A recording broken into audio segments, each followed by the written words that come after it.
Hello to the future. Gabriel Saint here, artist, writer, director, working out of Los Angeles, California. Please like and subscribe. David Lynch, so I don't mind if the drawing comes up a little surreal and not quite just like him, but kind of makes you look at art a little differently. All right, y'all, so I'm just going to start roughing in some areas here. I got a picture of David Lynch I'm looking at, and we're just going to work here until we kind of get something that sort of starts resembling him. I'm just going to rough in some of these larger areas here to kind of define where the light and shadow is. Something that I do a lot and I see great artists do and I try to do more of is breaking an image down.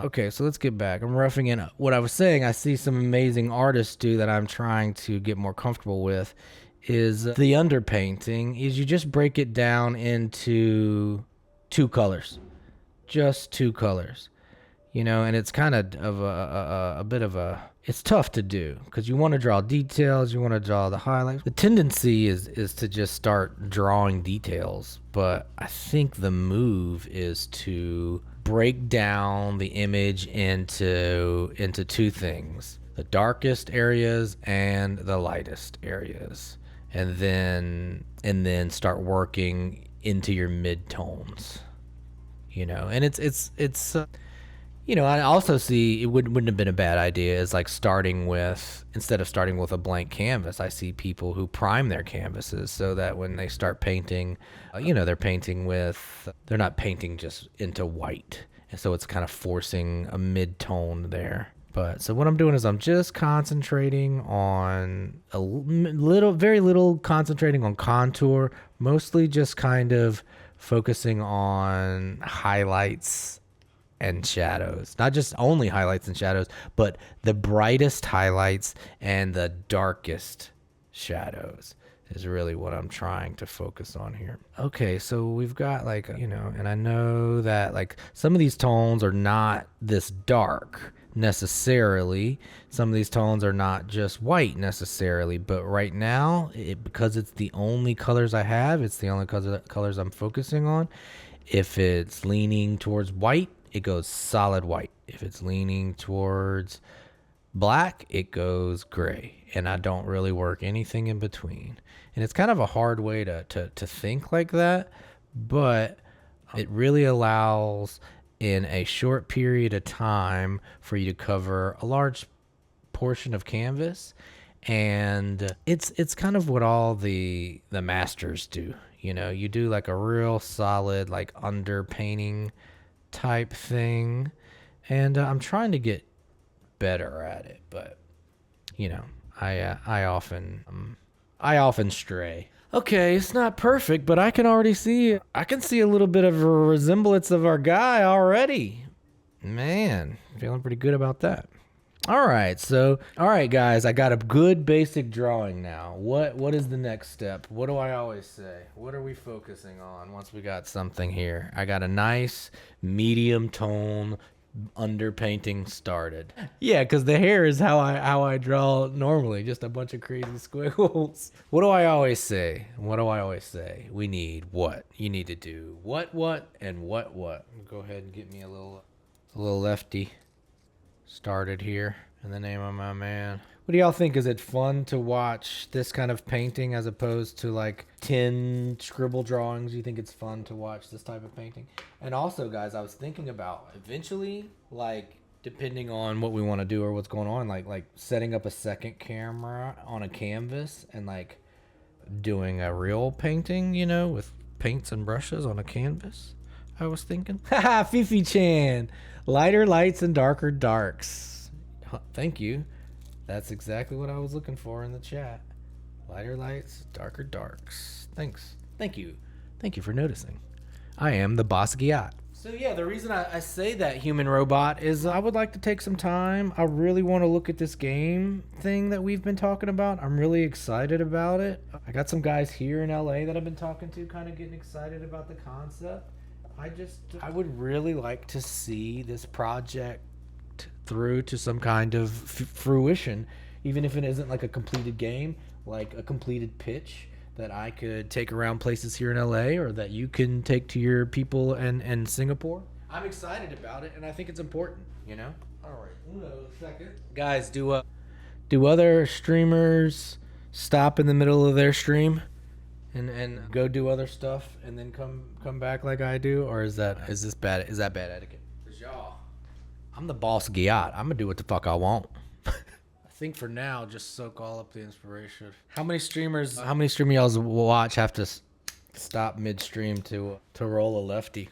I hope it's not bad etiquette. We're artists here. I don't encourage this, but what I do encourage is mental health. And at the end of a long day, at the beginning of a short day. I'm sure it can get annoying to some people though, but part of like being able to stream consistently is letting go a little bit of a facade, you know, and not trying to be someone else or not trying to get ready for a stream so much as just like, you know, just hop on with y'all and just kind of do me. And like, that's what I'm trying to do. Yeah, I hear what you're saying, human robot, about like you never know when inspiration's going to strike. But man, working as a full-time artist, I'm sure you understand, and I work with writers and writers' rooms and other people to work in film. You can't wait for inspiration to strike sometimes. You just got to get up and get to work, you know. And I can appreciate like, you know, waiting for the perfect time. But the way we work is like, the time is now. You got to get up and you got to get to work. Can't wait for lightning to strike all the time, you know?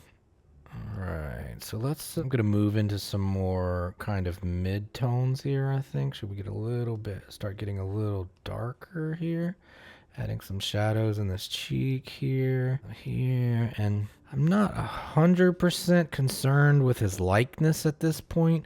I'm really concerned just with mapping shadows. You know, I call these shadow maps sometimes, where I'm just kind of thinking of it like you might look at, these are just a bunch of little islands, and this island is shaped like this, and this island is shaped like this, like little archipelagos and peninsulas. And it's like they need to be close enough that like if somebody's trying to find directions to my house, that they can kind of get a roundabout idea. And that's how I'm trying to look at these shadows. Not so much as like I need the details or they have to be perfect, but like, you know, like I'm drawing a little map on a sheet of paper, trying to tell someone how to get to the other side of town. You know, I try to think of it kind of like that. So there's like a little island here,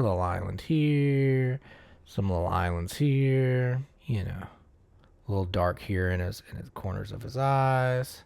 And that's what I'm thinking right now. I'm trying not to, and I'm also kind of doing kind of like a martial arts trick, and it's kind of something they taught us in school, where it's like, instead of like looking directly at what you're looking at, or like in school we used to have classes where you would draw but you weren't allowed to look at your drawing, you were only allowed to look at your subject.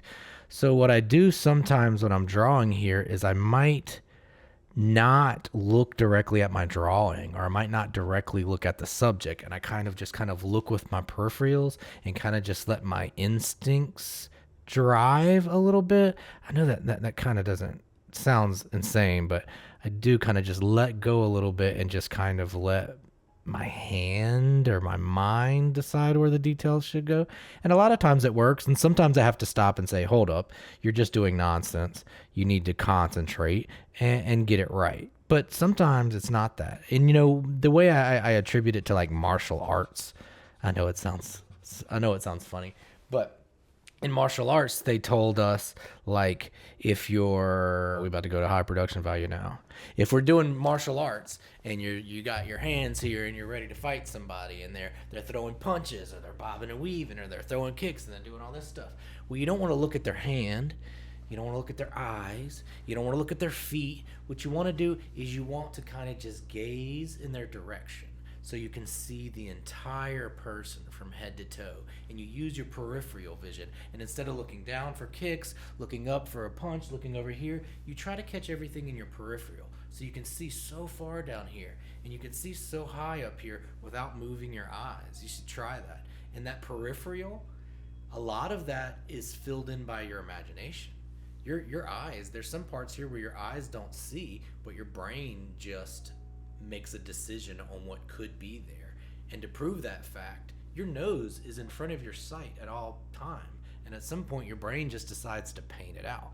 And when I'm painting, I try to use a similar technique. So when I'm looking at my painting, instead of focusing directly on the painting, I try to kind of do that 50-yard stare where I'm kind of looking into nothingness. I'm just kind of giving a general gaze, and it allows me to kind of look at the picture as a whole, and it's almost the same. It's like the same feeling you might get if you squint your eyes or if you blur the image. It'll give you a similar effect. But I don't want to have to blur or squint. I just want to be able to kind of stay in that kind of kung fu mode where I'm just kind of Bruce Leeing where everything should be. So instead of focusing on details, I'm just going to actively try to force out the details. All right, let me give some energy to the chat right quick. I remember the idea for the Terminator came to James Cameron in a nightmare. That's very cool. Thing. I very seldom remember my dreams, but I think it's so crazy when people get free ideas in their sleep. Like, that's so amazing. I'll tell you what I do in my sleep is if I have a difficult problem or like a critical thinking issue for work or personally, I do like spend a lot of time thinking about it all day, and then I go to sleep and I wake up, and as soon as I wake up, my first thought is, oh my goodness, I got it figured out.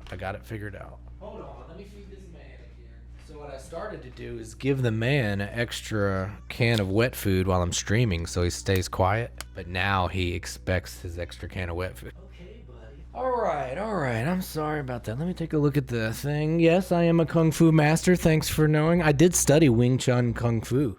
I did. I studied that, and I studied Tai Chi, and I studied Tang Soo Do. I studied a bunch of martial arts. So stupid. Basquiat, the Kung Fu master, that's me. Sensei Basquiat, Gabriel Saint.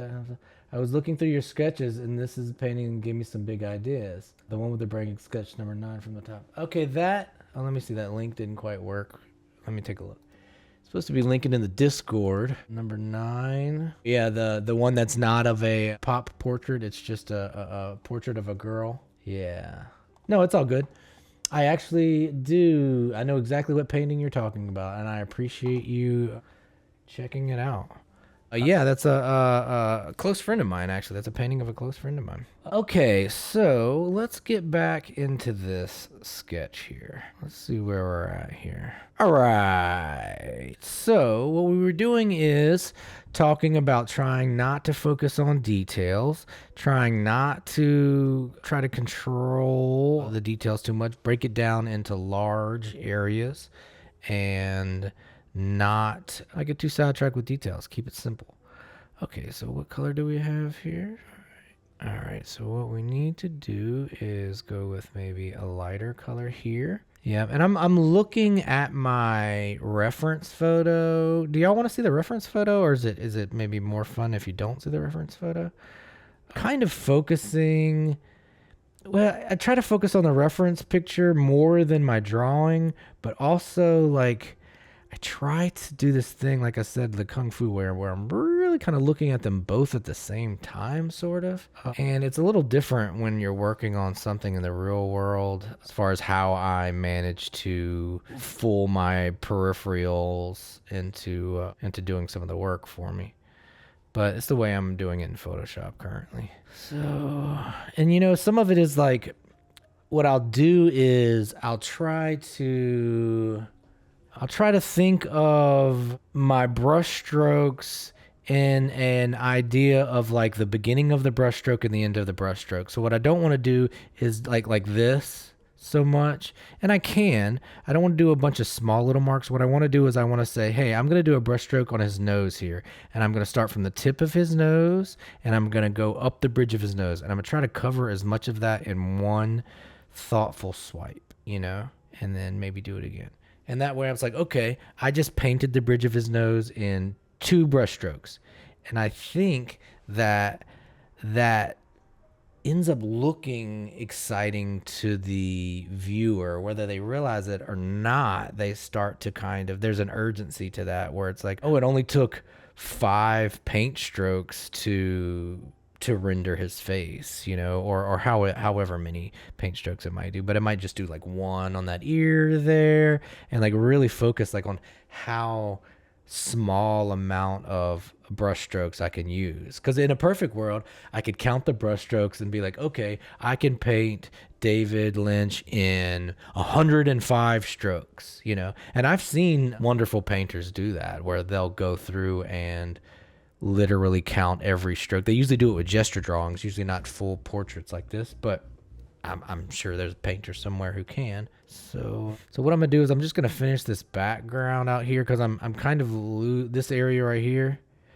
kind of losing whether this is the outside of his face or whether this is the outside of his face. So I'm just gonna go ahead and color in this area so that my imagination can start to see which line is actively framing his face, and I can see that now that when I colored in the background that his face looks just a little narrow there, and I wasn't able to see that until I painted in that background, because my imagination wasn't quite sure what the edge was.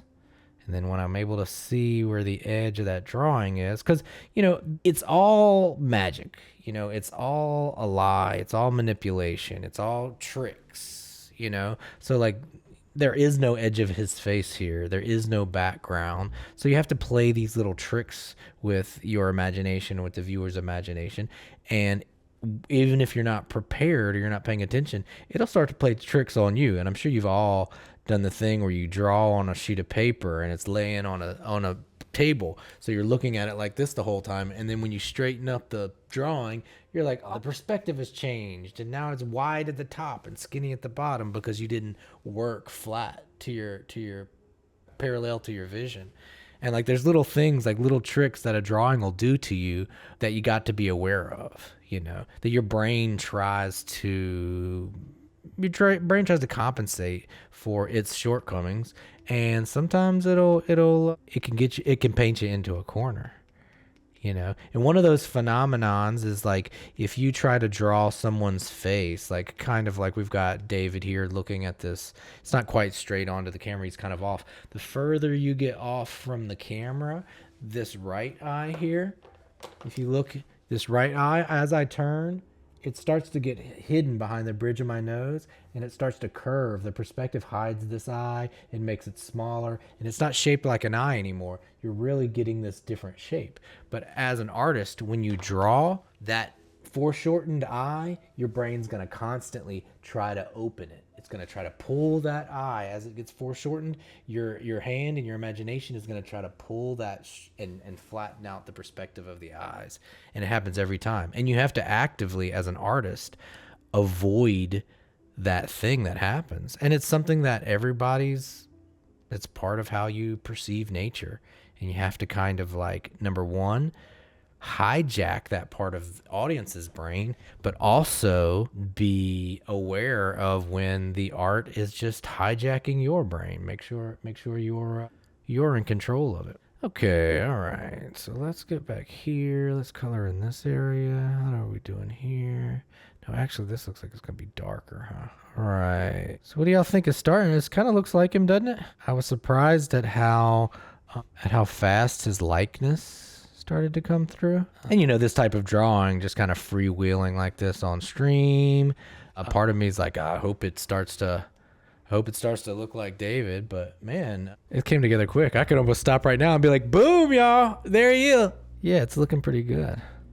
If I say so myself. All right, so y'all know what we have to do here. We have to keep pushing it. What do we need to keep doing? Fifi Chan, yeah, he's got a very recognizable look. That helps a lot. What am I doing here? What's the mode? What do I have to keep doing? I keep doing what? Yeah, man, refine the eyes a bit. Yeah, I think I'm gonna refine the eyes, the nose, the mouth, kind of like I do with my regular sketches, and then like kind of leaving some of the other stuff falling apart. In school, they called it unfinished edges.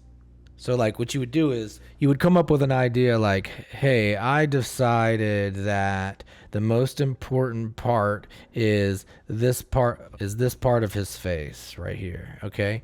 And that means I'm going to put details in all these areas here, okay? And if this is the focus, I'm going to leave an unfinished edge. So that means this edge is going to be hard and detailed. I'm going to make sure that this is detailed. All these details are here. Then when we get to this side of the face, I'm going to leave it soft. I'm not going to put any hard details on this side. And generally that's called leaving an unfinished edge. And you could do the whole thing here, like even when you get down to this part of the painting, like the edge of the canvas down here, make sure all of this is painted real rigid and perfectly. And then back here on our unfinished edge, make sure like this area and some of this stuff here stays nice and sloppy. It's what they tried to teach us in school, a way to kind of give it that, like, it's kind of coming out of the darkness. Lighter lights and darker darks. Here we go. All right, so we're going to move on to the darkest of all darks. This is the same color as my coffee and my heart. We're going to start painting with black. You know, and man, if Fifi said she hadn't really seen many of David Lynch's films, I think you would like them. I think you really would appreciate them. And not only that, but if you go watch like Twin Peaks, like the first season, or there's the new seasons on Netflix too. They're episodic. You could just watch an episode at a time, you know? Oh, be right back. But also, if you haven't watched David Lynch, I think the funnest, easiest way in is Twin Peaks. It's pretty fun and watchable.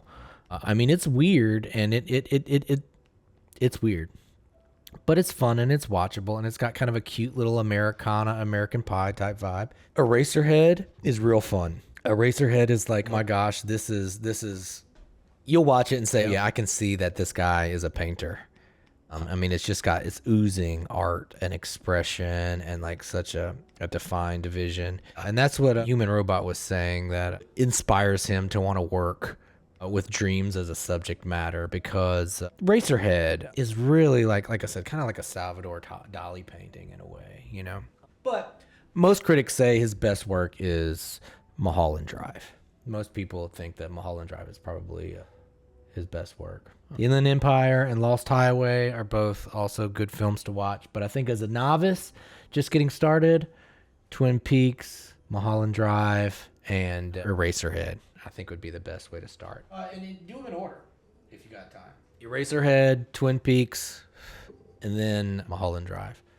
And then check out the rest of his stuff. If you're still digging at that point, you're still curious, do that. Check out the rest of his work.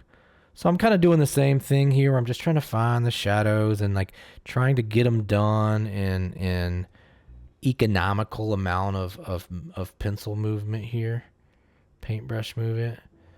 Like try to say, oh, I want to go there. It's a little too dark, but just trying to find some spots, you know, especially in his hair. Like if you really make some confident brush strokes, it kind of pays off kind of nicely. Yeah, so still just trying to work on some darker darks and some lighter lights. See, and here's where I start getting nervous, y'all, because it's starting to get a little cluttered. I think I'm going to have to go down to a smaller brush now. Well, maybe not quite there. We got to keep going. We keep going. We'll get there. We'll find it. Okay, kind of trying to shape out his nose here. And I try to, like, keep the philosophy in my mind. Like, I know I can just go back and forth at any time. But like I'm trying to convince myself maybe that I just have to like it's a real paintbrush and I just have this one go to get it done and kind of put that little bit of realistic pressure on me and just kind of like see how it pans out. Because you know I can always click undo and go back, and there's no shame in the game. You know that's the reason we're doing a digital drawing in the first place. But I still try to like just convince myself that you know. If you only have one shot at it and let's try to put that line down perfectly the first time. And I'd like to think, and I'm not sure how much it actually translates, but I'd like to think that mode of thought will translate into the real world painting. So if I'm thinking like these are real brush strokes and every one counts, and I want to make sure that I'm choosing where my brush starts and where my brush stroke ends. Maybe when I get lucky enough to break a paintbrush out again, you know, all this thought that I'm putting into kind of making it feel like a real painting will help me in the real world. And also maybe it'll help the painting feel like a real painting. I really like the small white spaces on the face. Oh, well, thanks. I'm gonna go back with white in the end too, and bring up some of these areas. So let's go back here and start finding some of this middle ground here. All right, so I'm just still trying to find some darker darks and lighter lights kind of area, and just try to find all the mid-tones here, so I can see spots where this gray hits that gray. So like where's the grays in between kind of thing here. He's got some stubble going on in this picture that's going to make it a bit of a battle to do this stubble. We're gonna figure it out. This ear could get a little darker. All right, so let's keep pushing. Darker darks and lighter lights. How light is this? Is this lighter? Oh, that's the same color. All right, so we've done black. Let's go back to white. We can keep pushing and pulling. Let's do some whites and see if we can't bring out a little bit of that character there. Yep, so no, let's try to get a wider brush and see if we can't get his nose done in one kind of stroke there. Yeah, it's kind of close. Nose kind of like that. And he's kind of got like a very weathered face. It's pretty interesting. He's got lots of like, laugh lines and wrinkles in his forehead. And I don't want to draw I don't want to draw the wrinkles as lines. I want to draw light and shadow, and that the areas where light meets shadow, we start to see a line. But there is no actual, I'm trying not to draw lines, if that makes sense. So where you see there might be a line, and there's some places you break the rule, but I'm not drawing lines. I'm just drawing shapes, and that those shapes can come together and make lines. All right. What are we thinking in the chat? He's coming back out now?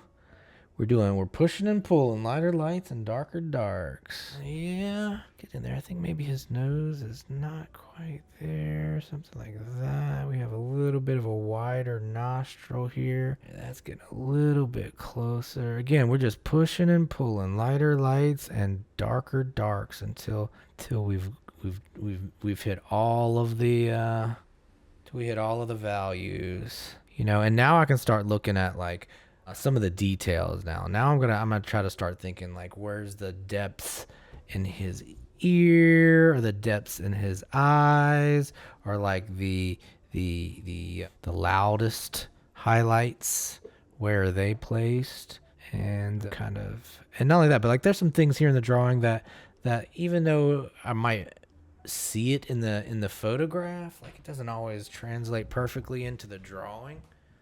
So I might take some liberty in some areas, So we'll get here and get his hair there. Let's see, like 1, 2, 3. See, and instead of like, and I am doing individual brush strokes here, but it's not like, how you might think a bunch of lines might be. These are kind of large swaths of area, and I'll come back and start to refine it a little more.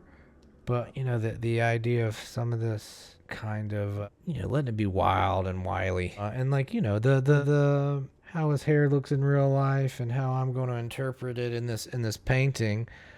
Somebody doesn't have to say, oh, that looks exactly like David's hair, but they might say, hey, that kind of feels like what David hair feels like when you see it, like how messy and large and surreal can we kind of get here without getting too crazy, That's kind of fun. Like those little circles are kind of interesting shapes that might not exist for real, but like kind of give me a little like interpretation of what's going on here. That's kind of interesting. All right. Let's not get carried away having fun. All right. So now I'm going to start bringing my brush size down, and I'm going to start getting into some of these details here, like especially around his eyes, nose, and mouth. And I'm going to try to keep the same philosophy where, we want to be economical with our brush strokes. Like I know I want it to go from there to there. I know I want it to go like this. So I don't want to give little short brush strokes. I want long, decided, motivated brush strokes, so that the The audience sees confidence in the work. And, it's one of those things where, like, I've brought up Kobe Bryant before, maybe, but, like, you want it to look like it was easy, because that's what it looks like when you're a master at something. You make it look easy. And if you watch somebody, and I always say Kobe Bryant, if you watch Kobe Bryant play basketball, if you were lucky enough to get to watch Kobe play, he made it look easy. And that is a side effect of being really great. And if I look at the greats, I see that they're not just painting without thought. They may be using their subconscious thought, but they are motivating each individual brushstroke. And I'm still trying to do that. Even as I get down to tighter brushes, I'm still thinking in terms of economics. Like, how little brushstrokes can I use in order to get this goal? Does that make sense? Is that something that you would normally think about? Is like, hey, what is the smallest amount of lines that I can use to get this image done in?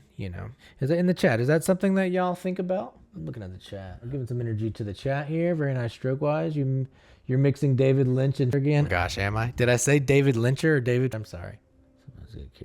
Sometimes I get carried away. I ought to do that more often, using fewer lines. It just takes a little bit more discipline, and I like the idea of getting a painting done fast. I want to get a piece of art. I want to get in and out before I'm bored of it, or before, I want to have time to paint another picture. I like the idea of getting something done fast, on time and under budget. And when you're using economical brushstrokes, I feel like you can get through the painting faster, and it allows you more time to do other things, work on other parts of the painting, or work on other paintings, or whatever it is. Like, in a perfect world, I'd be able to finish a painting in the least amount of strokes. And it kind of reminds me of, like, poetry. Oh, God, bit of a stretch there. I'm sorry, guys. But, like, someone once explained to me that poetry, and I'm like, poetry could be anything. It's like, why is this poetry and this not? All kind of stuff where people just write down words. It's almost like it doesn't matter. Poetry could be anything. And one time somebody told me that the definition of poetry was maximum meaning using minimal words. Think about that. That's some out of context quote there. Y'all can put this in the chat. In the Discord. Maximum meaning, out of context quote, minimal words. Oops. Oh, I can't chat there. Maximum meaning, minimal. Oh, I'm in the wrong one. But I think painting can be the same way. Where it's like, I want to have the maximum information here, the maximum amount of information, but with the least amount of brushstrokes, with the least amount of lines. I would like for somebody to look at my picture and say, wow, I can't believe he was able to render this image with that amount of information, And that's kind of when we get down to logo design or printmaking or font design, where you got to keep things simple, easy, fast, and punchy, And I think that poetry and painting are similar in that way, where you want to use minimal words in order to get the maximum meaning. And in this case, we want to use the smallest amount of brushstrokes in order to get the best rendering of our subject here. And that keeps it kind of, in a way, keeps me from getting bored, because I'm encouraging myself to work at a real fast pace. But I'm not blowing past the thinking process. I'm thinking very strategically. I'm working with lots of intention. It's not thoughtless work. It's very thoughtful work, but it's, you know, it's you're thinking from like kind of a different part of your brain. You're kind of thinking from maybe like you're more of your subconscious thought, you know. But it's not removing thought. It's like doing lots of thought and less work physically, but also over time that thought process gets faster. So as I'm gauging how big these brushstrokes should be, I get faster at making those decisions on where they go, and I get faster at putting the lines down, and then I get faster at having the confidence to just kind of move forward and not worry about it. And over time, it starts to look like I'm just randomly putting lines down without thinking, when I'm actually putting lots of thought into every single brushstroke.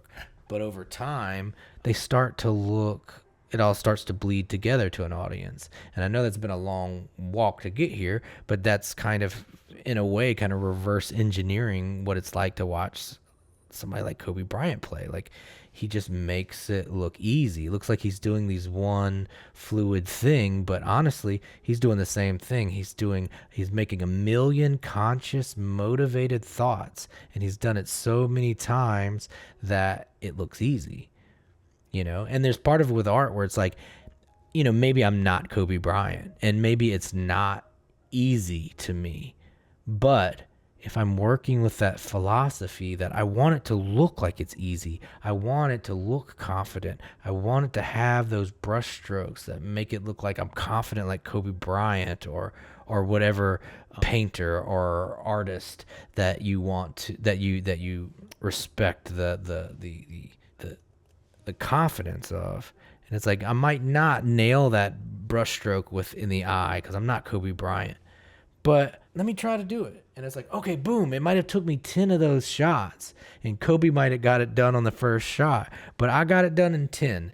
And the audience, the viewer, they don't see the misses in your painting. You know, they only get to see the hits.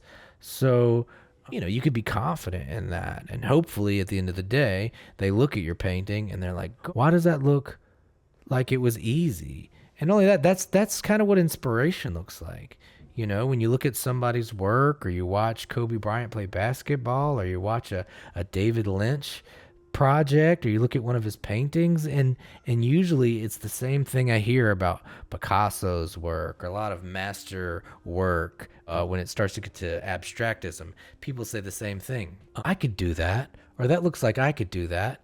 And that's the sign that what you're looking at is created by a master, because they make it look easy. You know, Kobe Bryant does something and it looks easy, and you think, oh, I could do that. You know, Rothko does something and you think, oh, that looks easy. Picasso does something and you say, oh, that looks easy. It's not. Try it, you know. And sometimes, you know, if it is easy to you, maybe you have a hidden talent, you know, that maybe there's a talent you need to be focusing on if it's easy to you, you know, because it could be easy to some people. But I think like moving with that philosophy, like, hey, I'm not Kobe Bryant, I'm not perfect, and this is not easy. But if I kind of try to move in that way, if I try to like fake it till I make it, people just get to see the end result, you know? And like I said, when you look at a piece of artwork in a museum and people say things like, oh, I could do that, oh, I bet you they see Kobe Bryant, they say the same thing. Okay, so we're just trying to get into the details of the eyes here, and it's just getting where I'm going to have to get down to some smaller brushes here. Let me put some energy into the chat. Astayu, my man.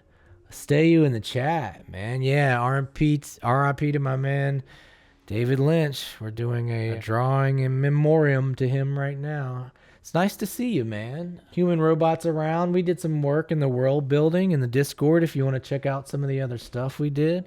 A human robot just stepped out for a second. He'll be back. But if you're gonna hang around for a minute, man, keep chatting with us and go check out the other world building stuff we did in the Discord. So tell me, Astayu, are you a fan of You a fan of David Lynch's work? Have you watched any of his films recently, or any of that stuff kind of inspire you? Esteu says, "Oh fuck yeah, Eraserhead, man, best movie." Dude, Human Robot was just saying that we were trying to encourage a Fifi Chan into a good order to start watching some of these films in, and like what's the best way to start watching them. And I said start with Eraserhead, then go to Twin Peaks, the original one, then maybe Mulholland Drive, or you could skip all of it, go straight to Mulholland Drive, because Mulholland Drive is the most normal of his films, if you could even call it that. It's not a very normal film, but like as far as his catalog goes, that's about as normal as it's gonna get. But yeah, man, it's nice to have you in. Yeah, I mean, I was saying that too. Like his Eraserhead was a frame that we had in the Discord as a reference for some of the work we were doing. You know, and I was telling them earlier in the chat that half of the reason that I'm even directing is because of David Lynch's work with Nine Inch Nails. I knew him first as a painter before I learned that he was a director, because I'm an idiot when I was younger. And we also got to talking about, maybe you've seen his weather reports on YouTube. And as a director, watching David Lynch have a YouTube page and work it the way he did, like, you know, was one of the reasons I decided to start my YouTube page. One of the reasons I decided to start streaming and all, you know. He had a lot with my decision making as an artist. So yeah, what do y'all think about the drawing? Does it starting to look like him? I think it looks pretty good. I mean, we have a little push and pull, trying to get it there, and it's always that thing in my mind where it's like I start to get a little bit of vertigo, I guess, where it's like I can't tell if the drawing is still working or not. But we're just gonna keep doing lighter lights, darker darks, and pulling out some details here till it really starts to work for us. See what I'm doing here? Instead of drawing a line on the outside of his face here, I'm trying to do a technique where I lay a couple different colors over it and then kind of come back and paint the background around it, and whatever's left gives that impression that there's a line here, you know. So see, I'm gonna let that gray kind of show through and it start to feel like a line, and I'll come back from the other side, maybe shave it down with a little white here. So now it feels like maybe we have like a line rendered on the outside of his face here, when it's actually just kind of an amalgamation of some shapes. Whoops. It's still just kind of pushing back and forth, and, you know, lighter lights and darker darks, and just trying to like look at the painting and look at my reference and kind of just keep going back and forth. And it's push and pull, just a little bit of push and pull. And, you know, I don't know what the right answers are here, but we're going to keep our economical thought. Okay, we're kind of going a little wide out here. Esteu, he says, Esteu, did you just say you didn't know that I had a YouTube page? Crazy. Well, I got to say it, guys. My name is Gabriel Saint. I'm a writer-director working out of Los Angeles, California. Please take a second to join the Discord. Go subscribe to the YouTube channel. Follow here on Twitch, Instagram, and anywhere else you can find me. My films are on TUBI. You can go watch my work there. Check out my website. Check it out. You said I had no idea he had a YouTube channel. I thought you were saying me, but you mean David Lynch.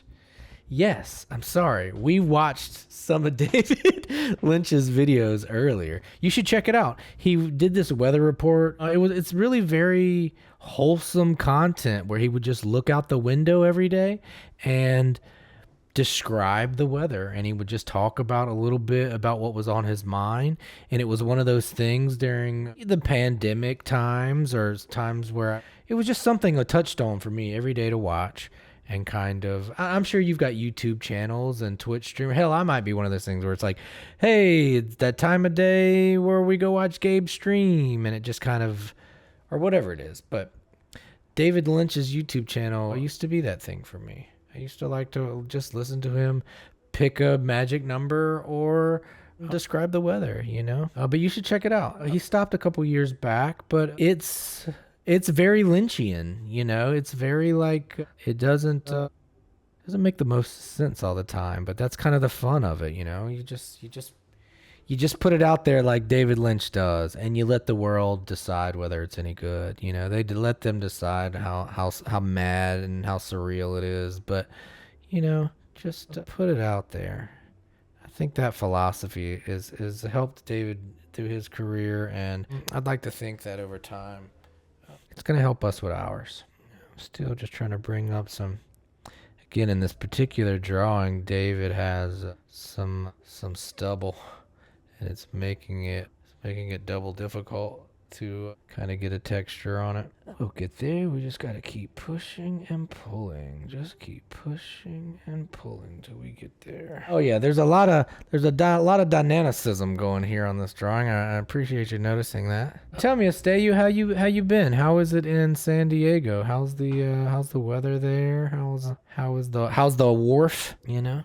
So right now what I'm doing is I'm just kind of looking back and forth between my drawing and the reference and just kind of seeing where things differentiate. And there's some areas where it differentiates and it doesn't matter. It's still interesting, it gives a little bit of self-expression, but I also want to make sure that the interesting parts of his face are reiterated, And part of the interesting part of his face is the bags under his eyes are very interesting, and the wrinkles in his face and the movement of his hair and the prominence of his nose, those things, I try to figure out, do I want to exaggerate some of these things? Do I want to keep them as they really are? And I'm just going to try things. We're going to push and pull a couple ways and see if exaggerating this or pulling this back, see if it kind of gets more exciting or less exciting. But his nose is kind of definitely a definitive feature here. You know what else I'm going to do? Let's flip it horizontal. Okay, all right. So I'm just kind of looking at it, getting a lay of the land, seeing where I feel like it's deviating and where I feel like we're nailing it. It's crazy how flipping the image like that really does change your whole perspective on that bad boy. All right, so I think we're just going to keep pushing and pulling. So I feel like we got to get a little bit more of this back here, this background, this shape here, this shape here, this shape here. So I'm just kind of following down his cheek a little bit. And then we need to get back here, get some of these highlights back in his lip here so we can kind of start pulling it. He's kind of got he's always got this pensive, lost in thought kind of intensity about him, and kind of want to catch that feeling here. It's so hard because he's got let me just squint a little bit, maybe, got this piece here, kind of goes up through here, just trying to get that there. And then, if I start getting frustrated with an area, I'm going to move on to a different area and hoping that the changes that I make in the other area will build a little extra context of the area I'm frustrated about. So I constantly work on an area, and if it starts kind of eluding me, I'll move to a different area. And then hopefully by accident, by painting around an area that's frustrating me, that I will indirectly paint it on accident. Okay, so I'm trying to do is just kind of open up. I can see that the length of his mouth, he's kind of got a bit of a wider frown here than the image is insinuating. And I also feel like his nose needs to be just a little bit longer. So here's something I'm going to do that I saw someone doing recently on YouTube, and I was like, whoa, we can do that? And yes, we can. I'm going to kind of puppet warp a little bit of the area here and see if I can't kind of pull out some of the stuff that I want. No, that didn't quite do it for me. Can I add more? But I see some digital painters that will, they'll go back and use the digital tools that they're afforded from painting digitally. And I'm always like, wow, I never thought to just do that like that. But it didn't work for me. So, all right. So now what I'm looking at is I feel like we need to reshape his nose a little bit here.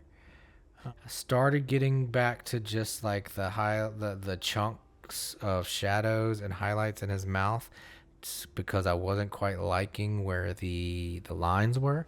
And I'm going to do a similar thing here with his nose. Like, I need to kind of rework it. And unfortunately, we're probably going to lose what we have here, but I'm going to try not to. And I'm convincing myself that Gabriel, it's going to get worse here before it gets better. And I'm just not going to cry about it too much right now and just kind of fix it, because his nose needs to be kind of a little bit longer here, and it also needs to be a little bit wider here and a little bit straighter down the bridge. And I know that that's not quite there, but I'm laying down, like, again, like I'm starting from the top, where I'm just kind of trying to work in the shadows and the highlights again.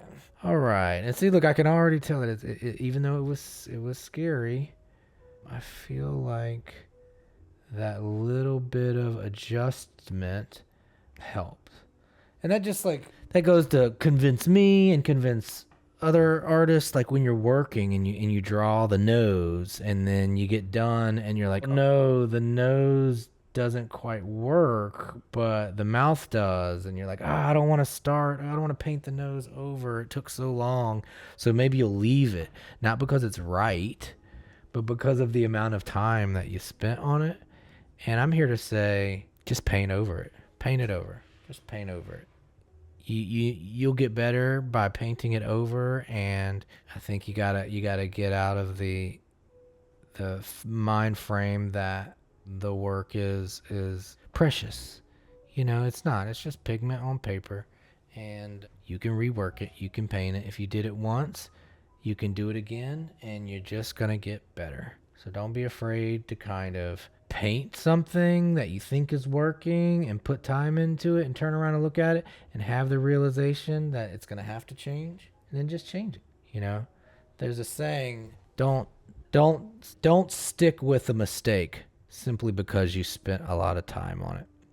And you know, that's a business maxim, but it also makes sense in art. You know, you don't stick with a mistake just because you spent a lot of time on it. And you know, honestly, I thought his nose looked good, but it wasn't right, you know. So I'm just gonna keep it going until I feel like it's right. I think there's probably a lesson there in that, right? You know, like you know, we're writing scripts at work. Like we might write 100 drafts of a script before anyone likes it, and I'm talking literally. There, we might go through 100 drafts, and you know, we start to know, like, hey, this scene that we're writing, don't get attached to it, because we're going to rewrite it, and we're going to rewrite it, and we're going to rewrite it. Look at the chat. I've been using all the tools, man. Hey, it kind of reminds me of Lyndon. I be using all the tools, man. Haha, okay. Human Robot's back. Dude, Gabriel, we should create... Wait, what did it say? We should create your own emotes? Bro, I don't even know what that means. What does that mean, we should create my own remotes? I stay you and Human Robot getting together. Almost Friday in Singapore, 3 hours to go till he's off. So you work there, dude. It's great relationship advice too. Yeah, it's just good advice in general. I'll need some time to make emotes like this guy. I see. I got a few ideas. Maybe you can make one like of me in my little painter's smock with my glasses on. I see. Oh, that sounds fun. That sounds fun. Yeah, if you notice, we're doing a little bit of a different kind of piece of art today. You know, we're doing this painting instead of these scribbles in the chat. What do you think, Astayu? And I will say, unfortunately, it looks like my Wacom pad is running out of power. Plug this bad boy in. Yeah, so I'm kind of trying a new technique here with this particular kind of drawing. Yeah, I can't take much of the credit for the hair there. That's just kind of the luck of getting to do a drawing of Lynch. You boy's got the hair. Okay, so I'm trying to kind of get the way his lips are pursed here. You know, and he's always got this look on his face like he's thinking really hard about whatever it is he's thinking about, you know? Just trying to catch that. And I'm still trying to think, like, I don't want to do a whole bunch of lines or a whole bunch of brush strokes. Like, I just want to get this mouth done in just four brush strokes, you know. And Not a bunch of strokes to get it done, but just the perfect few, you know? And I'm going to keep working until I find that right one. And that's what the philosophy I'm trying to keep is like, let's not do too many of the brush strokes. Let's keep them minimal but intentional. No, that's not quite it. You know, I used to be, when I would do these things, I would used to kind of like frown at using undo or frown at using the digital tools. But man, I think you got to lean in sometimes to undo. You know, if we had an undo in our lives, I would encourage you to use it when you needed to. And if I was painting in the real world, I was painting IRL, I wish so many times I had an undo. All right, so I'm still just kind of fighting. Whoop, what happened there? Still kind of just fighting this push and pull this top lip till it kind of starts to resemble my man here. All right, let me check out the chat here. Oh yeah, the black and white does kind of give David Lynch vibes for sure. That's just a luck of my shortcoming. I usually just work better with the with black and white. So I'm gonna start making some smaller brush strokes here. I'm just getting to that part of the drawing, I think, where I'm gonna have to, and I'm working on the nose here, I'm gonna have to start using some smaller lines to kind of get my information out. And then I may have to go back and kind of soften these lines down a little bit so they don't feel so much like lines, so to speak. You know, we're just trying to kind of still make sure we're catching the contours of his nose here. You know, and sometimes, like, I'm always afraid to use lines this way, but like at some point you have to start getting in there and fighting the details, you know. I guess that's where it's at. It's time to start getting in there and fighting some of these details and seeing where the life goes. Again, this is the scary part is kind of committing to some of these decisions, you know, because it's these images are nice when they're loose. When you start adding these details, it starts to get tough. So what I'm doing is, even though I'm adding some lines in here, I'm telling myself in my mind that these are guides. These are guides, and that we are going to paint them out. And I'm just fighting where this lip goes. So I know, like, I feel like the tip of his nose needs to come this way a little bit more. And then maybe like the shape of his nose maybe needs to be more like this here. You know, we're trying to get some of the shape of his nose there. I know I'm putting lines in here, but I'm just trying to see what's happening here. And then like his eye has more of a shape here. So even though we're losing some of the finesse right now, I'm looking for likeness. And this is the first time in the process that I've really started saying, okay, when we did the big shapes, everybody could see David. David Lynch. I did it again. Everybody could see David Lynch. And as I start to add details and your imagination doesn't fill in the gaps, we start to critique. We start to judge a little bit. And that's part of the process here. Once we get to the details, you have to pull your thought process out of the subconscious and start making active decisions. You know, and I feel like his eye needs to be a little narrower and a little wider here, and same thing here. And I'm just gonna push and pull because I'm going to trust the process. Okay, all right. And there's a lot of times where I've done it a million times, and it'll happen to everybody where I'll start to see David Lynch, and then I'll start to lose it, and then I'll start to see it again, and then I'll start to lose it, and I'll start to get frustrating, and part of me will start saying, well, let's go ahead and just call it quits, or let's start over, or let's... And you have to start to train yourself as an artist, as a musician, as a designer, to start to use that feeling of frustration as a guide.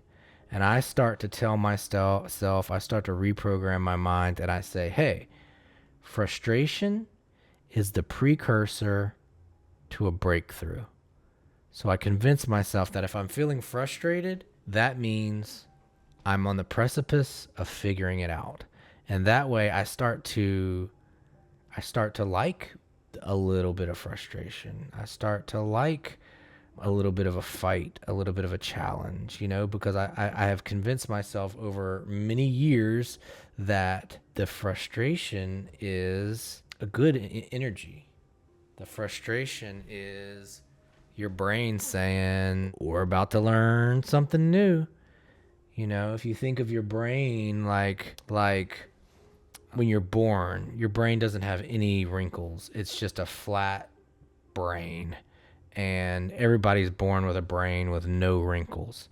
And as you learn new things in your life, object permanence, how to stand up, how to walk, how to eat, things like that, every one of those new lessons you learn, it becomes a wrinkle in your brain. Okay? And every time you get a new wrinkle in your brain, it's uncomfortable and it sucks. It's not a great feeling. And I don't know why we're designed like that. But if you've noticed, babies be crying all the time. Babies cry all the time over everything. And it's because they're constantly in that frustrated feeling. Babies are constantly frustrated because they're learning constantly. And when we learn, we start to act like big babies. Every time we get frustrated, we turn into big babies. And that's what it is. You're getting a new wrinkle in your brain. It's a new pathway. That's your body's learning, your brain's learning, and the feeling is frustration.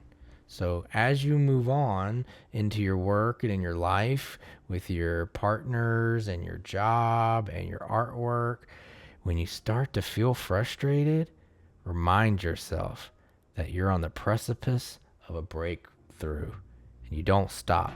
The only way out is through. And remember that, not just art, but in your life, in your relationships, frustration is good.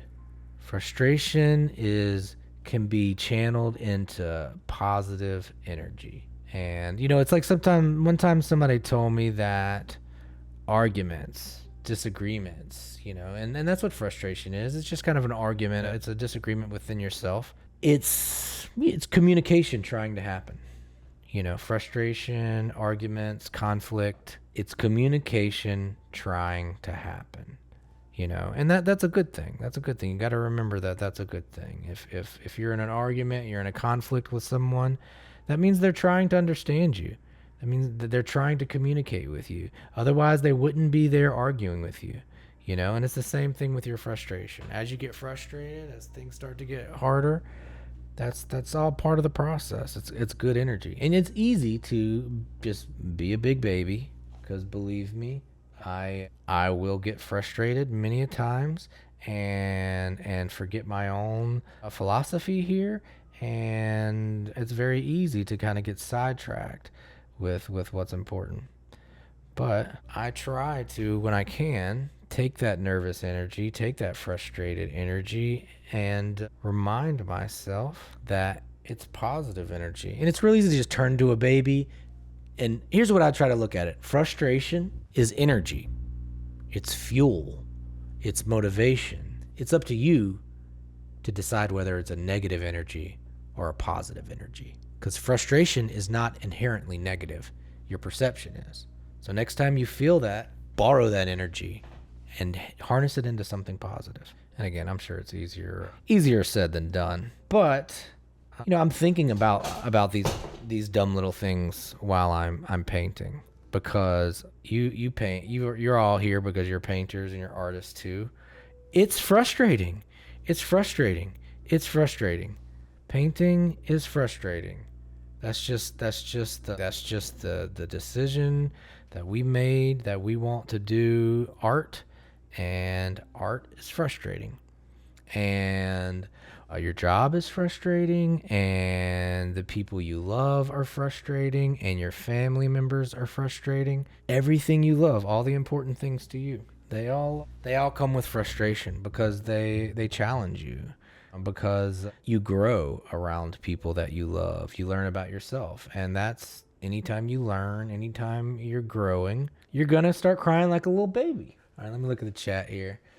I am too a big baby. Yes, me too.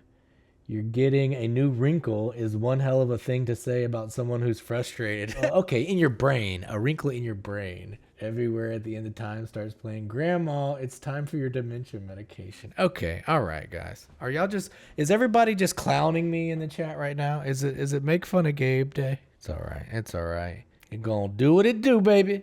Okay, so let's make some bold marks here, kind of some things that aren't quite in the painting, but like I'm trying to imply some things now. I'm trying to break some rules a little bit here. See if we can't get there. I'm still fighting his mouth here. We don't quite have it yet, but we're getting there. We're getting there. Okay, that's the closest mark we've got. See, and I'm trying to get it done with like just one little stroke. And you see, like, I just try something. I'm like, and then I look at the reference. Does that stroke get us closer or further away? Like further away. Okay, so let's try another one. Does that get us closer or further away? I actually think that one got us a little closer.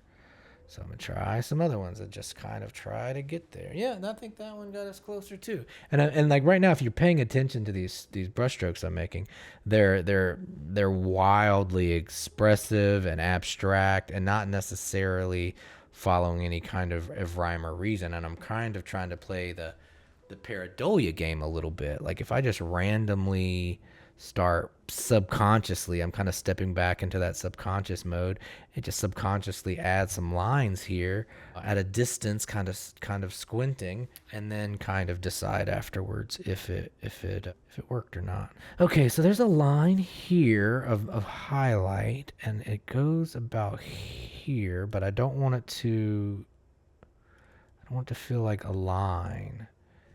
I want to follow this. I'm trying to find the line. So I'm going to paint the line in as a guide here. Okay.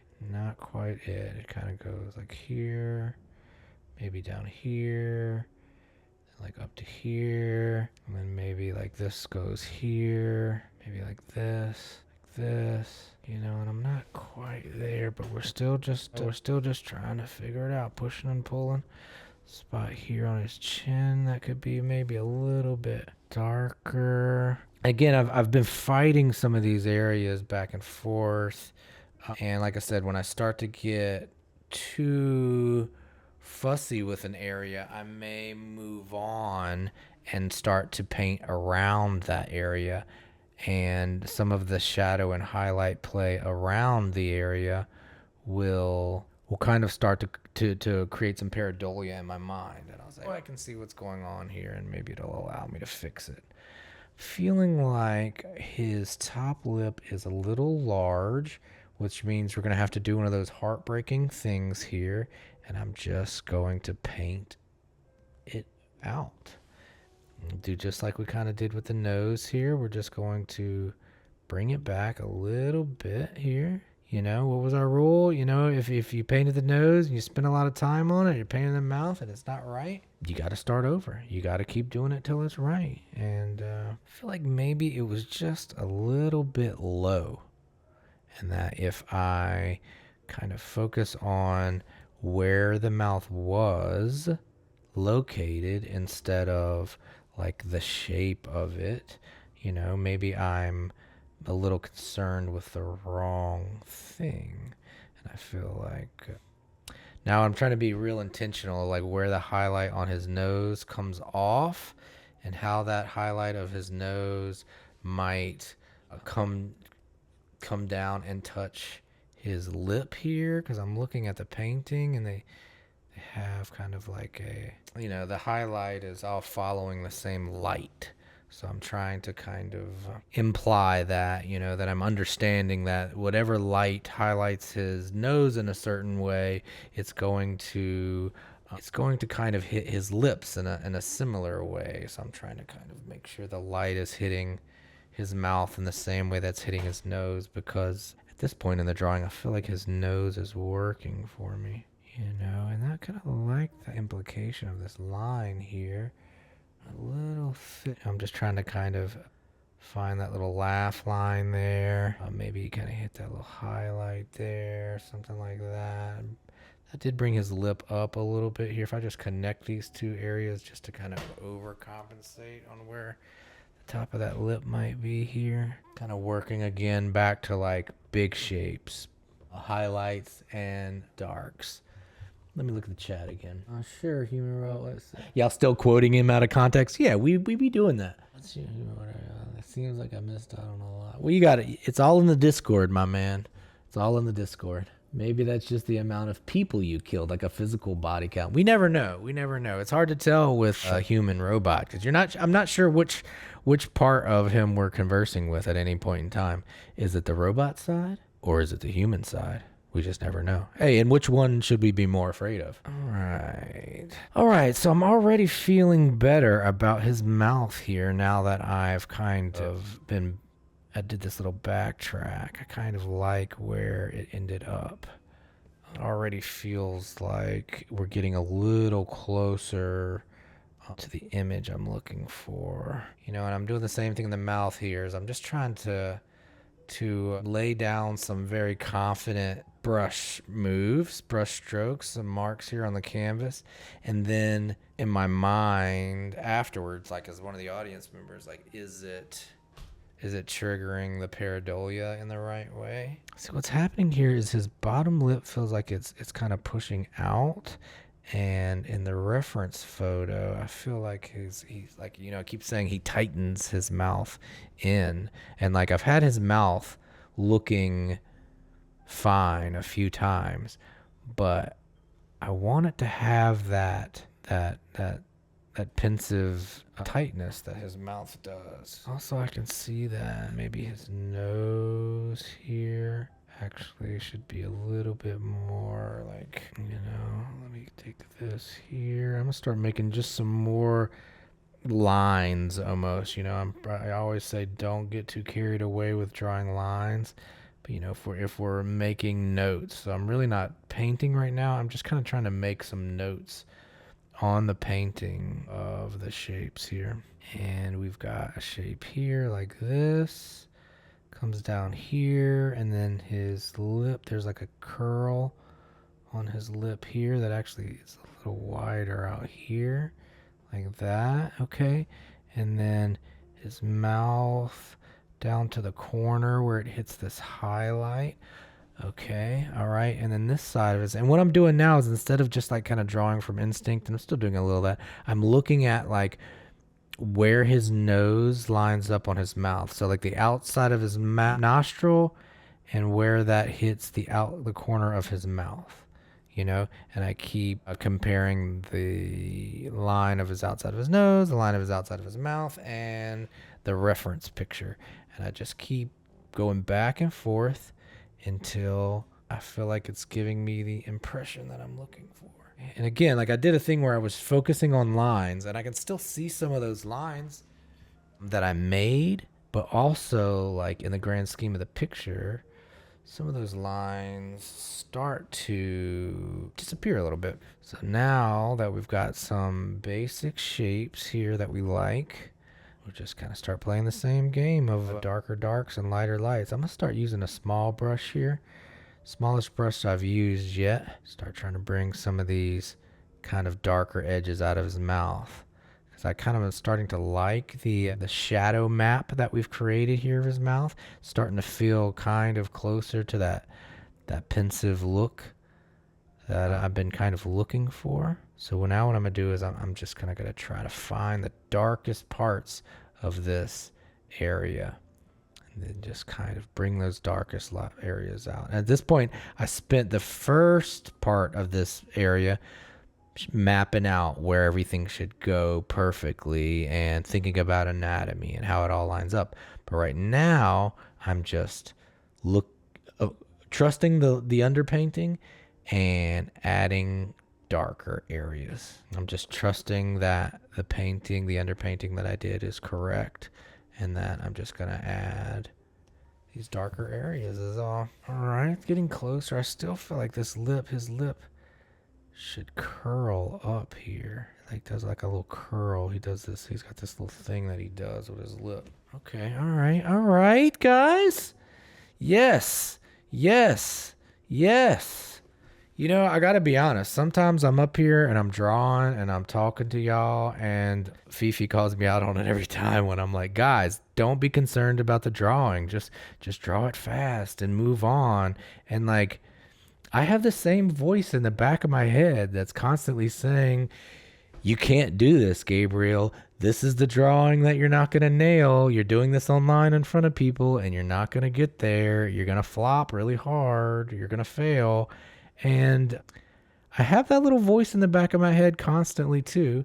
But then all the things that I'm preaching to y'all is literally kind of what I'm thinking inside my head. Like, Gabe, you're just getting frustrated. That's the precursor to a breakthrough. You know what you got to do. You just got to keep pushing and pulling. You got to keep doing darker darks and lighter lights. And some of the things I'm saying to you, like, sure, I'm sitting here and I'm saying it to you on chat, but really what I'm doing is I'm just saying out loud what I'm telling myself, and I'm just trying to gas myself up when I need gassing up. I'm trying to break myself down when I'm feeling too confident, and I'm just trying to keep myself in that perfect mode so I can kind of get into like a fugue state. If you ever heard of that, like where I'm just kind of creating on instinct. But it takes it takes convincing yourself of all kinds of bullshit in order to make good art, or to enjoy making art. Because if it was easy and it didn't take a process and you didn't have to constantly convince yourself that it's worth it and that you're on the right direction, then everybody would be doing it. And then that would be that would not be as fun. There's something about art being difficult and frustrating and testing your patience and all those things that make it worth it and that make it feel good when it works. If it was easy and everybody could do it, I don't think half of you would be here. Part of it is about the lovely things in life are challenging. They challenge you. And I think being challenged is important in so many areas of our life. Otherwise, you kind of get bored and lazy, and that's no good. Nobody wants to be bored and lazy. Well, I mean, that's not true. It's the easiest mode in life to be bored and lazy. You want to be bored and lazy? It takes no effort. We've chosen to be artists, so you don't get to be bored, and you don't get to be lazy. You have to constantly do frustrating, challenging things in order to get better. Because over time, you get better. That's the whole thing. And the one thing about getting better is you don't get better if you don't keep going. That's the magic of all of it. Is like all you have to do is keep going. And the science is on your side. It's all a numbers game. But you can't get better if you don't keep going. As soon as you stop, you lost, Right. See how we're looking here. It's getting closer. Let's see what we got here. I'm a little energy in the chat. Sure. Seems like maybe it's okay. It's stay useless. Fuck yeah. Dude, I feel the same way. I perform better when no one's looking. Yeah, you have to. Everyone does. But a performance is inherently in front of an audience. And it's not that you perform better, it's that you're not judging yourself and you keep going. Sometimes I think maybe when people are watching, you start to judge yourself and you don't want to keep going. But like, I bet you're working in a similar fashion. It's like I might start over 50 times, but like if nobody's watching, I'm not counting or I don't care how many times I start over. But as soon as people are watching, I start to get real cognizant of how great it looks, or if I'm wasting your time, or if I started over 10 times or whatever it is. But it's the phenomenon in your mind where you feel like, oh my God, everybody's watching, time slows down. I had to start over 15 times, or this drawing's not quite perfect. But the audience, people looking, they're not having that experience. They might not even know that you started over 100 times. They may think the decision you're making are very intentional, you know? I was talking about that recently with a friend of mine. There's a Nirvana solo from a guitar solo from the Nirvana Unplugged, the famous performance, and they cover a David Bowie song. So it's like one of my heroes covering a song by one of my heroes. Also, what I'm doing with the drawing now is I'm kind of just using a big brush, and I'm kind of just like spackling around the drawing to soften some of these hard edges, you know? So I'm just trying to soften again. I've got some of these details there, but I'm still trying to like soften them a little bit. And that's what I'm doing. I'm just kind of using a large brush, and I'm just going to parts of the drawings that I felt like were real hard lines. And I'm just kind of tapping the brush lightly on top of them to soften those areas, so it starts to feel more expressive in those areas where I was adding details. Just trying to loosen it up, get it more towards y'all know the style I do. Okay, so what I was saying is Kurt Cobain is doing a cover of a David Bowie song, probably the most watched performance by Nirvana ever. Biggest height of their career, probably. And he gets to the peak of this song, the peak of the solo, the peak of the David Bowie solo. Everybody's watching, all eyes on Kurt Cobain. And at the peak of the solo, y'all, he hits a bad note. He just misses it. He just straight up fucks up. He just hits a bad note. And I'm watching. And as a child, or when I was young, I don't hear a bad note. I hear Kurt Cobain making an expressive decision. And at the time, I was taking music lessons, and I took the performance to my music teacher at the time. And I'm like, hey, I know music theory. I know the scales. I know what key the song is. I need you to take a look at this solo where Kurt Cobain, yeah, that's a bit of a Freudian slip, where Kurt Cobain hits this note. And my guitar teacher says, it's wrong. He hit a wrong note. But what he did is he showed nothing in his expression. He didn't look up. He didn't wince. He didn't look away. He didn't look back at his band. He didn't skip a beat. He just stayed in that note, and he just pushed from the wrong note to the right note like it was a decision that he made on purpose.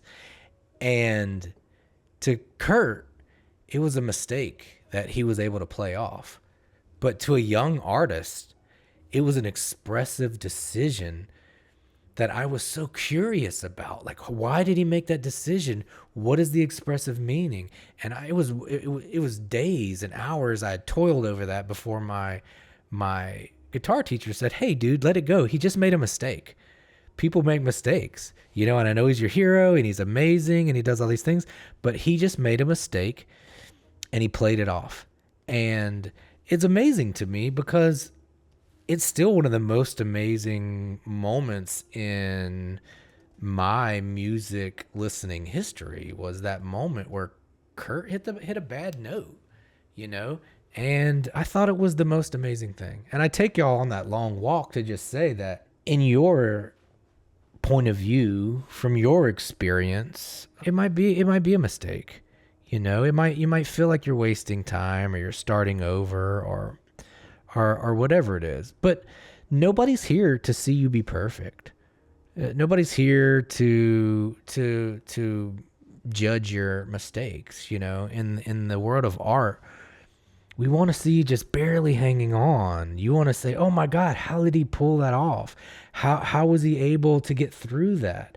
You know, nobody's here to be blown away by your technical expertise. You know, nobody's here to watch me lay down a perfect line. You know, nobody's here to listen to Billie Eilish sing operatic like Pavarotti or some shit, you know. And the same thing with like Nirvana. Like, nobody's there to see Kurt Cobain sing perfectly.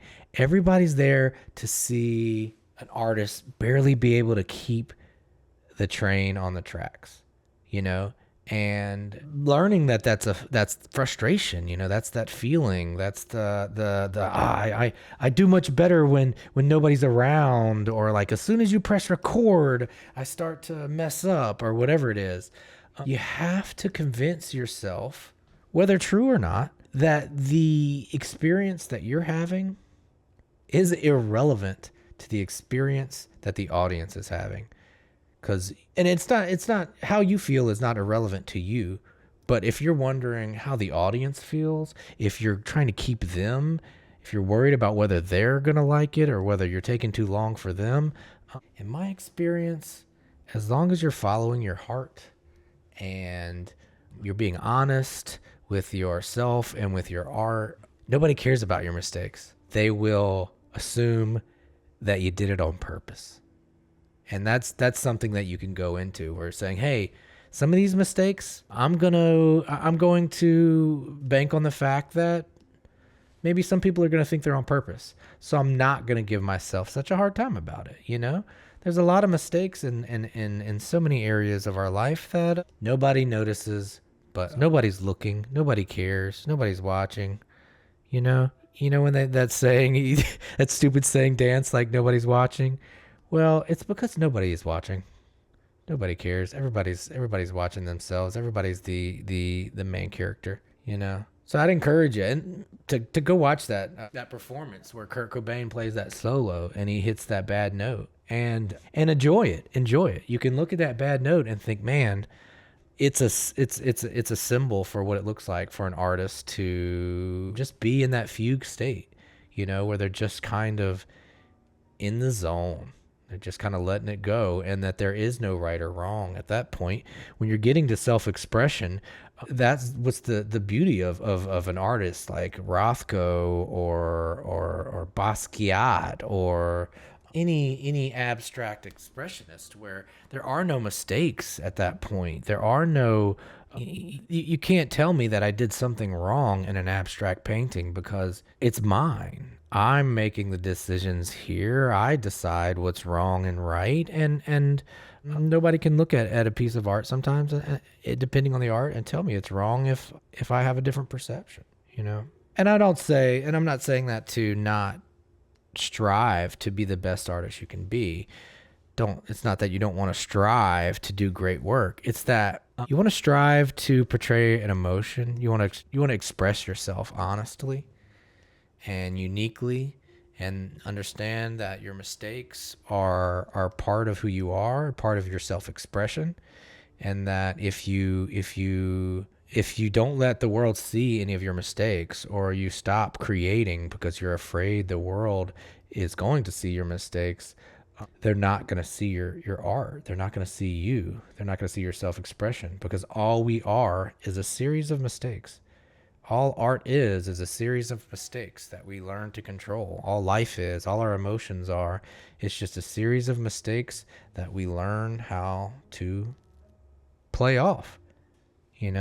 Everybody stubs their toe, they trip in public, and they try to pretend like they didn't. And it's very human, and there's an art to it. We're all flawed individuals.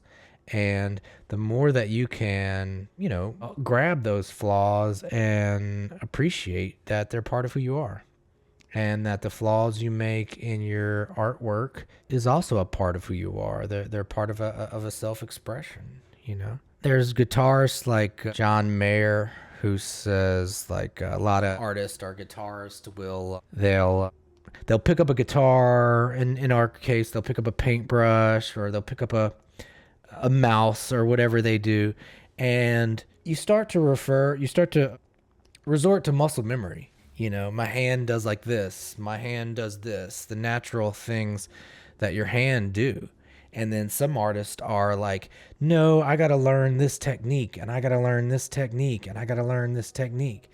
And what John Mayer would say is that, yeah, you learn those techniques, but those little things that your hands do naturally, the little inclinations, the little things that the way your hair has a cowlick, or the way you stand funny, or the way you naturally tuck a shirt in, or whatever it is, those little things that you kind of are self-conscious about, those are the things that create a style. That's how you express yourself. Like, over time, you have to realize, like, the way I have this funny cowlick here, like David Lynch, or, the way that sometimes my stories don't quite make sense to other people, like David Lynch's don't. Over time, those kind of mistakes, those kinds of unsure leaps, they're commendable, and over time they stack up to create a style, to create a character, to create who we are as individuals. And one of the things I've always done is like, I always wanted to work fast. I don't want to take a lot of time. I want to get through it, and I want it to be sloppy. I don't want to control it so much. And I used to, when I was younger, fight that and try to make art that's real neat. And over time, I just realized that maybe I can embrace the slop. The slop is a little bit of who I am as an artist. Let me take a look at the chat here. 70s album. There was Human Robot says there was a 1970s album, Soho Orange, that had many errors and some real bad distortions, but for some reason it felt more nice to listen to. And look, I can explain a little bit about that phenomenon. Honestly, I notice that sometimes in digital music, especially like digital vocals, where like if something is perfectly pitch corrected, it's unpleasant to my ears a little bit, and it'll be unpleasant to other people's ears, because in nature things aren't perfect. There are no perfect pitches in nature. Perfect pitch. Singers have perfect pitch. They don't sing a perfect note. No one sings a perfect note. A bird doesn't sing a perfect note. The only time you hear perfection is in something unnatural. So when things are flawed and things are moving and oscillating, they feel human, they feel warm, and they're easier to appreciate. There's been scientific tests where you can take a sine wave that is just perfect and it just goes, for example, ooh, forever, and it doesn't change. And you take that same sound, except you add an oscillation to it. So it goes ooh, or it just changes just the slightest bit. The human tolerance for things that change is infinite. The human tolerance for a sound that just rings on forever is very short. And that's true for everything in life. That's true for contrast and color and art and design. Like, people need the dynamics, people need the change, people need to see flaws so they can appreciate the perfection, and there's something about a balance between flaws and perfection, and things to make sense and things to not make sense, and finding a line between like making something look perfect and making something look self-expressive. Because in my experience, people don't want to see perfection. People want to see self-expression. And with that said, y'all, we fought a little bit, but I'm done. What do you think? How's my David Lynch portrait? Look pretty good. Is the mic coming? Working on it. I think I might have to end up getting a new mic here. Thanks, guys. I appreciate it. Give me 1 second here. Let me take I'm gonna mute this real quick. I think it might just be a bad cable. I'll have to hook another one up soon and see if that changes the buzz. Is that any better? Okay, there we go. That gets it out. All right. No, sorry, that was me unplugging or plugging in the mic, trying to get rid of a buzz. I apologize. All right, guys, back to what I was saying. All right, so I'm done. That's my David Lynch. Thank you, Esteu. He says, dude, Gabe, what a masterpiece. It's definitely mystical looking because of the dust, Human Robot says. Thanks, guys. I appreciate it. But the question is, does it look like David Lynch? Is this obviously David Lynch? Because let's find a good David Lynch quote about, there was some stuff I see him. Oh, how beautiful is this? God dang it. This is beautiful. I'm going to put this quote in here just because, God damn it. Yo, it's been making me emotional. I'm really genuinely sad, that we lost David Lynch today. I just thought that this quote was really beautiful, kind of in context to losing David and the general theme of what we were talking about tonight. And the quote here is, don't fight the darkness. Don't even worry about the darkness. Just turn on the light and the darkness goes. Turn up that light of pure consciousness and negativity goes. Sorry, I'm going to read it again. Don't fight the darkness. Don't even worry about the darkness. Turn on the light and the darkness goes. Turn up that light of pure consciousness. Negativity goes. Man, I love that. Give me a second. Oh, man. Sorry, y'all. Sorry about that. His philosophy, Human Robot said his philosophy is definitely on the stronger side. My old philosophy was just to run into the dark and, yeah, jump from moat to moat. You're right. Like, just jump off and learn to build wings on the way down, you know? I want to watch Twin Peaks now. Yeah. I love the idea. Like, if you worry about the dark, then you're focusing on it, you know? You don't give the dark energy. Just focus on the light and the dark will go. Like, what a beautiful philosophy, because what's the saying is energy goes where attention flows, or the opposite, attention flows where energy goes. So like, if you're worried about the darkness, you're going to get more darkness. All you're going to see is the darkness.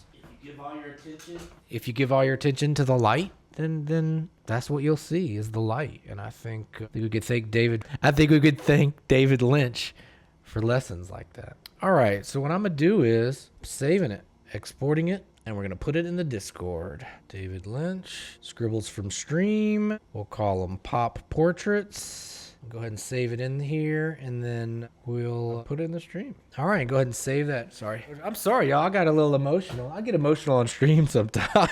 Bro, y'all should see me watching movies, dude. I am a blubbering mess if it's a good, sad movie. Yeah, dude, of course. Share this on your story. Not only that, but man, I am taking all these streams and I'm putting them on my YouTube channel, you know?